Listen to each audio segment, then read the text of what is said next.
جب ہم گھر واپس آتے ہیں کسی بھی تقریب سے واپس آتے ہیں تو پیٹ میں جلن محسوس ہوتی ہے اکثر.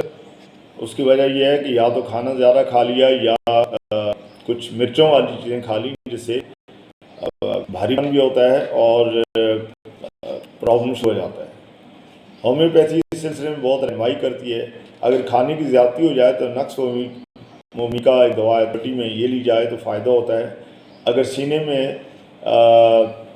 جلن ہو، تیزابیت ہو، تو روبینیا ایک دوا ہے، وہ بہت فائدہ مند ہے، اس کو 30 میں لیا جا سکتا ہے. اور اگر بھاری پن اور گیس کا سلسلہ ہو تو اس کے لیے ایک لائکوپوڈیم ایک دوا ہے، وہ بہت اچھا کام کرتی ہے. یہ تمام دوائیں اگر آپ ملا کے بھی لینا چاہیں تو 2 بوند سب میں سے لے لی جائے تو انشاءاللہ فائدہ ہوگا. مجھے امید ہے کہ میری اس بات سے بہت سارے لوگوں کو فائدہ ہوگا. اگر آپ کو میری ویڈیو اچھی لگے تو چینل کو سبسکرائب کریں، ویڈیو کو لائک اور شیئر کریں.